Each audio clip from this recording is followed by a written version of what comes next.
మాతృదేవోభవ, పితృదేవోభవ, ఆచార్య దేవోభవ. ఈ వీడియోలో మనం 2025 సంవత్సరం ద్వాదశ రాశులకు సంవత్సర ఫలితాలు ఎలా ఉన్నాయో మాట్లాడుకుంటున్నాం. ముఖ్యంగా ఈ సంవత్సరం తంత్రజ్యోతిషం అనేటువంటి విధానంలో చెప్పుకోబోతున్నాం. ఇది ఎలా ఉంటుందంటే ఇక్కడ కందాయ ఫలాలు, రాజ్యపు జవమానాలు, ఆదాయ వ్యయాలు అనేవి ఇక్కడ తంత్రజ్యోతిషం ప్రామాణికంగా తీసుకోదు. ప్రధాన గ్రహాలైనటువంటి గురు, శని, రాహుకేతుల యొక్క ప్రయాణాలను అనుసరించి మాత్రమే ప్రధానంగా ఫలితాలు చెప్పడం జరుగుతుంది. ఎందుకంటే చంద్రగ్రహం 30 రోజులకు ఒకసారి ఖగోళాన్ని చుట్టూ వస్తుంది, 360 డిగ్రీలు చుట్టేస్తుంది. అదేవిధంగా నెలకోసారి మాత్రమే ప్రయాణించేటువంటి గ్రహాలు రాశి మారుతూ ఉంటాయి. శుక్రుడు, బుధుడు, రవి ఇలా. మరి నెలన్నరకు ఒకసారి అంగారకుడు ప్రతి ఒక్క రాశిని దాటుతూ ఉంటాడు. కాబట్టి దీర్ఘకాలికంగా సంవత్సరం పాటు ఉన్నటువంటి గురువు, సంవత్సరంన్నర పాటు ఉన్నటువంటి రాహుకేతువులు, అదేవిధంగా 2.5 సంవత్సరాలకు ఒకసారి రాశి మారేటువంటి శని గ్రహాల యొక్క బలాబలాన్ని తీసుకుని మాత్రమే తంత్ర జ్యోతిషంలో ఫలితాలు చెప్పడం జరుగుతుంది. మకర రాశి వాళ్ళకి ఈ సంవత్సరం ఎలా ఉందంటే, మార్చి వరకు ఈ మకర రాశి వాళ్ళకు శని భగవానులు వారు ద్వితీయ స్థానంలో, తదుపరి తృతీయ స్థానంలో వీళ్ళకి ఏలినాటి శని సంపూర్ణంగా వదిలేస్తా ఉంది. ఇదే ఈ సంవత్సరం ఈ మకర రాశి వాళ్లకు విశేషమైనటువంటి ఒక గొప్ప శుభవార్త. ఎందుకంటే మకర రాశి వాళ్ళు సహజంగా చాలా కష్టపడతారు, గుర్తింపు లేకపోయినా కష్టపడతారు, ఆదాయం లేకపోయినా కష్టపడతారు, వేరే వాళ్ళకి చాలా ఉపయోగపడతారు. వీళ్ళ కష్టంతో వేరే వాళ్ళంతా రకరకాల ప్రయోజనాలు పొంది వీళ్ళని మాత్రం వెనక్కి తోసేస్తారు. ముందుకు తీసుకుంటే వీళ్ళు హీరోలు అయిపోతున్న వాళ్ళకి చాలా ఎక్కువ తెలుసు అనమాట. వీళ్ళ టాలెంట్ నమ్ముకుని ఇప్పుడు కాకపోతే ఇంకొకసారి నేను నా టాలెంట్ నేను పైకి రాగలను, నన్నే మీరు గుర్తించకపోతే పోండి అనే లెక్కలు వీళ్ళు ఉంటారు. కానీ అలా వీళ్ళని రానియరు.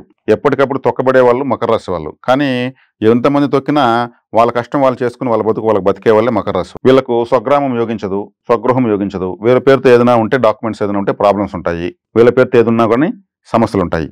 కానీ వీళ్ళు కష్టపడేది మాత్రం ఇంకా ప్రపంచంలో ఎవరు కష్టపడరు, మకర రాశులు కష్టపడినట్టు. నష్టం వస్తే 200% పనిచేస్తారు, మళ్ళీ నష్టం వస్తే 300% పనిచేస్తారు. పనిచేసేది మాత్రం ఆపరు వీళ్ళు. అటువంటి ఈ రాశికి ఏలినాటి శని ఒకటి ఈ మధ్య కాలంలో గోటి చుట్టపైన రోకటి పోట్లాగా తీవ్రంగా వాళ్ళు సమస్యలు ఎదుర్కొన్నారు. మరి మకర రాశికి అధిపతి శనేశ్వరుడు మకర రాశిని బాధించడు, కుంభరాశిలో ఉంటే కూడా స్వచ్ఛాతంలో ఉన్నాడు. ఇవన్నీ కథలు కాదు. శని గ్రహము తన సొంత రాశుల వాళ్ళని చాలా కేర్ఫుల్ గా చూస్తాడు. వాళ్ళు ఏ చిన్న పొరపాటు చేసినా ఒప్పుకోడు. మిగిలిన రాశుల వాళ్ళు ఎట్టున్నా కానీ మకర కుంభరాశుల వాళ్ళని చాలా సీరియస్ గా తీసుకుంటాడు. ఆయన తీసుకొని చక్కదిద్ది మళ్ళీ వెళ్తాడు. సొంత రాశులు అనేసి నెగ్లెక్ట్ ఉదాసీనంగా ఎట్ట వదులుతాడైనా వదలడు. కాబట్టి శని గ్రహం యొక్క అనుగ్రహము వీళ్లకు సంపూర్ణంగా ఇప్పటి నుంచి ప్రారంభమైంది. ఇంకా 30 సంవత్సరాలకు కానీ వీళ్ళకు ఏలినాటి శని రాదు. చక్కటి ఉపాధి, ఉద్యోగ, వ్యాపార అభివృద్ధి అవకాశాలు వీళ్ళకు ప్రారంభమవుతున్నాయి. ఇంకా వీళ్ళకి వచ్చినటువంటి ఏలినాటి శని ఎదుర్కొన్న తడబాట్లు, కష్టాలు, నష్టాలతో వీళ్ళకి వచ్చినటువంటి అనుభవంతో వీళ్ళు అడుగు వేస్తారు. చాలా నేర్చుకున్నారు ఏలినాటి శనిలో. నేర్చుకున్నటువంటి హై మెచ్యూర్డ్ సోల్ అని చెప్పొచ్చు మకర రాశి వాళ్ళు. వీళ్ళ అనుభవాన్ని రంగరించి ముందుకెళ్తారనలో ఎటువంటి సందేహం లేదు. ఇదే వీళ్లకు ఒక వరం. అదేవిధంగా ద్వితీయ స్థానంలోకి మే 18 వరకు 3వ స్థానంలో ఉన్న రాహు ద్వితీయ స్థానంలోకి వస్తున్నాడు. ద్వితీయ స్థానంలోకి రాహు వస్తే యోగిస్తాడు విశేషంగా. ఎందుకంటే తనకు ఉచ్చక్షేత్రము, మూల త్రికోణము లేదా సొంత ఇల్లు లాంటిది రాహుగ్రహానికి కుంభరాశి. కాబట్టి మకర రాశి వాళ్లకు రాహుగ్రహం శుభగ్రహమే, శనిపాలిత గ్రహమే రాహు కూడా. శనివత్ రాహు అంటారు. రాహు శనిలాగా పనిచేస్తాడని.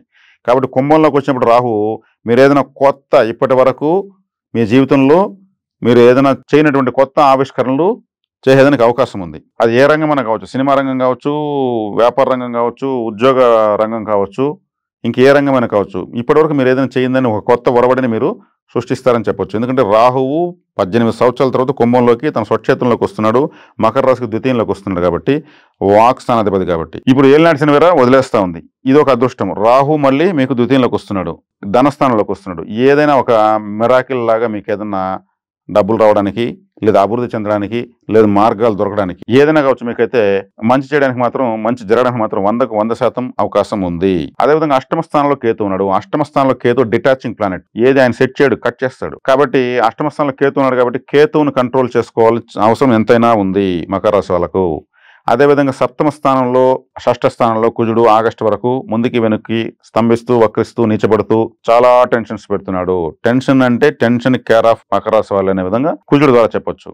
అదేవిధంగా అక్కడుంటూ రాశిని, ద్వితీయ స్థానాన్ని రెండింటినీ సఫర్ చేస్తున్నాడు ఆయన. కుటుంబాన్ని, జన్మాన్ని.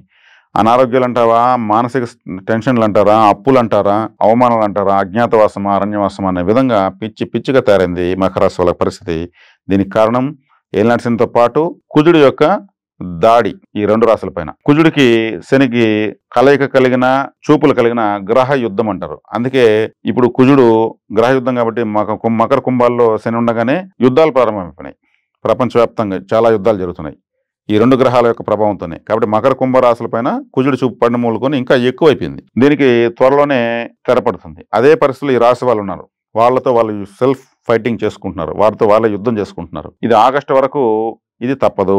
దానికి మీరు చేయాల్సిందల్లా ఒకటే, సుబ్రహ్మణ్య ఆరాధన. సర్పరూప సుబ్రహ్మణ్య స్వామిని ఆరాధించకూడదు, మానవ దేహ రూపంతో ఉన్నటువంటి సుబ్రహ్మణ్య స్వామిని ఆరాధించాలి. అలా చేస్తున్నప్పుడు ఫలితం విశేషంగా ఉంటుంది. కాబట్టి మకర రాశి వాళ్ళకు మార్చి నుంచి మంచి రిలీఫ్, ఆగస్టు తర్వాత ఇంకా ఎక్కువ రిలీఫ్. కుజుడు దాటేస్తాడు. ఈ చూపు అనేది మకర కుంభరాశులపైన పడదు. శత్రువు యొక్క చూపు శక్తి ప్రసరిస్తూ ఉంటే ఇటు శుభ ఫలితము అటు శుభ ఫలితం పోటీలు పడి మీకు అదృష్టం వచ్చిన ఆనందపడాలన్నా దాన్ని చక్కగా ఒక మెటీరియల్ చేసుకోలేక అవస్థపడాలన్నా అర్థం కాదు. కాబట్టి ఆగస్టు తర్వాతనే విశేషంగా మకర రాశి వాళ్ళకి యోగిస్తుంది.